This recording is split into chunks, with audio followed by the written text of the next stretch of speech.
Michelle C. Witten is the co-founder, president, and CEO of Global Down Syndrome Foundation.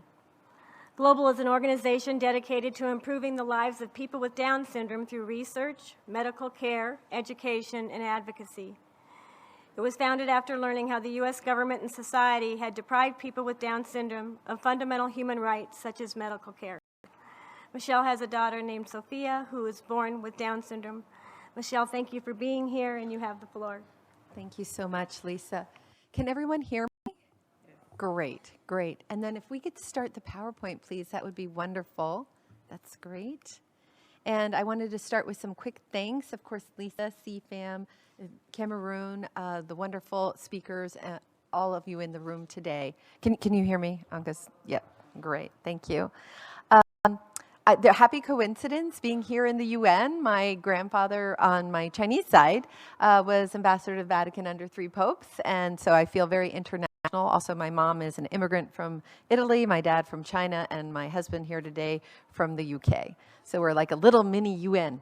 My inspiration is my daughter, Sophia, who you mentioned. I also have a son, Patrick, who's typical, and as the speakers were saying, the sibling relationship is really quite powerful. My own personal journey started when I had a prenatal diagnosis, and I knew that Sophia would need open heart surgery when she was just an infant, and really realizing that a lot of medical professionals had no idea what they were doing when it came to the diagnosis and when it came to the medical care.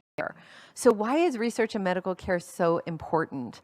Well, you know, I think right now there's a critical time in the United States where we have over 400,000 people with Down syndrome. The average lifespan has more than doubled since the 1980s when it was 28 and now it's 60. And then, of course, you know, the live births have really increased, 1 in 691 versus 1,000. So you have this population explosion, and then the resources aren't keeping up with it, let alone the medical and research resources.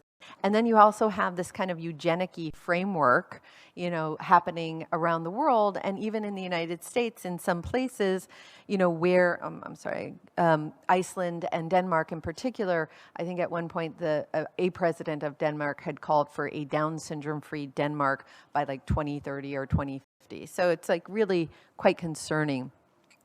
So being a little type A, I flew to the National Institutes of Health after my daughter was born, and they told me Down syndrome was the least funded genetic condition by the NIH, as even compared to autism or anything else in the intellectual disability, even during the double-digit growth. So we looked at this as a huge discrimination against people with Down syndrome. You can see it was 16 million, even when it was about 200 million for people with autism.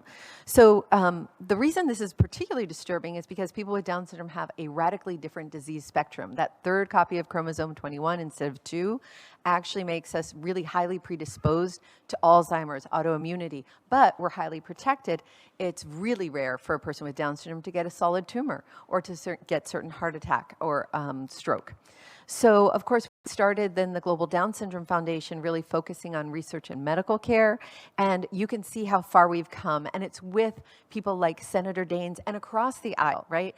Congresswoman Rosa DeLauro. So we're bringing people from both sides of the aisle who generally don't agree, and they love on people with Down syndrome, they love on the legislation for NIH, and today it's 130 million a year for Down syndrome research as opposed to 16 million. That's a huge, thank you, you can clap, that's great, that's great.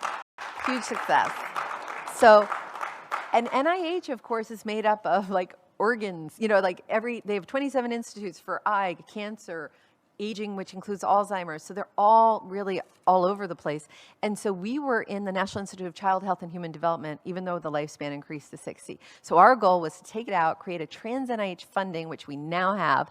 And then this guy, Frank Stevens, who's our ambassador, and he's our board member and our Quincy Jones Exceptional Advocacy Award winner, he testified before Congress at 5 minutes, million views that night, over 200 million views today. He was supposed to speak, and he'll be speaking next year. Very excited, and he actually got the only standing ovation known in Congress when he said, if you take away one thing, my name is Frank Stevens, I'm a man with Down syndrome, and my life is worth living.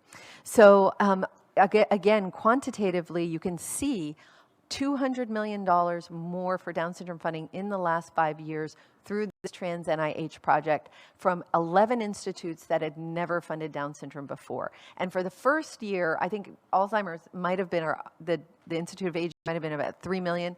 Today, you can see it's actually the leading funder of Down syndrome research. So we've got great champions, including Senator Daines and all these wonderful people in Congress, and then NIH champions, and then the research. We've got now over 200 people studying how to improve the lives and elongate life for people with Down syndrome.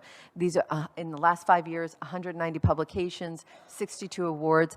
We had a breakthrough find just by drawing blood from 200 people with Down syndrome.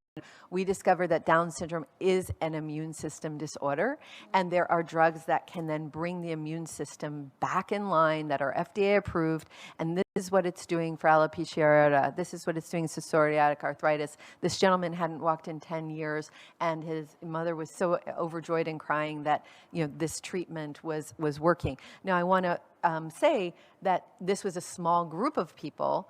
It was amazing. You don't usually see these kinds of results, but now we have to have more people, you know, so I don't want to jump to the conclusion that's going to work for everybody with Down syndrome, but what we're seeing is pretty amazing. And then on the cognition part, the Alzheimer's, our investment with the Alzheimer's Association is now funding a drug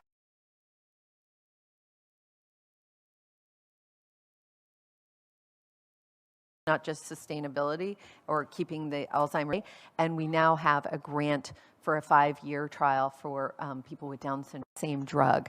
Cognition, we're looking at autism, we're looking at mood dysregulation, executive, not just Alzheimer's disease, in terms of how we can improve the lives of significant people with Down syndrome, and we're really proud. And a lot of people don't know that in people with Down, a minimum of like 16% also have autism. Some people put it as far as 4%, but it's a spectrum. And so we are really looking at that crossover of research. Keratoconus is a big thing, and we've just discovered that people with Down syndrome, autism, as well as people with autism, are really up, and this is something that could make you go blind. And we are now spearheading all the guidelines on vision and really preventing keratoconus from happening. African Americans with Down syndrome, Black people with Down syndrome in the U.S., unfortunately, there's research that shows that the lifespan is 36 versus, say, 60 for a Caucasian. Got a government to do something about that. Let's understand why and then address it. And then the medical care, we have over 2,200 unique patients from 10 countries and 33 states, really making a huge difference. And we published the first ever medical care guidelines for adults with Down syndrome. It is so important that we just fell off the earth after 21, and now we have these 9 topics, and we're working on 5 more topics. We have a family-friendly version, and we're trying to get it into as many languages as possible. So far, it's in Spanish and Japanese. The next are Italian, Swahili. We'll talk about that later. We need all 20 languages in the next few years. And then, of course, the prenatal and newborn. We were very insistent that we didn't have a section on abortion in there. It didn't make sense to have a section on abortion. You know, it has nothing to do with the diagnosis. And we've gotten wonderful people co-writing this from the medical profession and also distributing it. So, and you can see the other languages that's coming in. And then, of course, to build awareness, we have the Down Syndrome World Magazine, and then we have 2 huge events, the largest fundraiser for Down syndrome in the world, Be Beautiful, Be Yourself fashion show, but also Acceptability Gala in DC every year.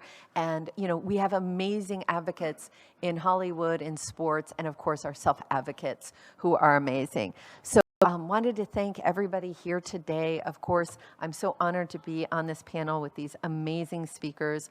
The government of Cameroon, Lisa, CFAM, thank you so much. And of course, you know, Frank Stevens for kind of being the self-advocate. At Global, we say never for us, without us. And, you know, he would usually be right here with me. So thank you so much, everybody, and have a great afternoon.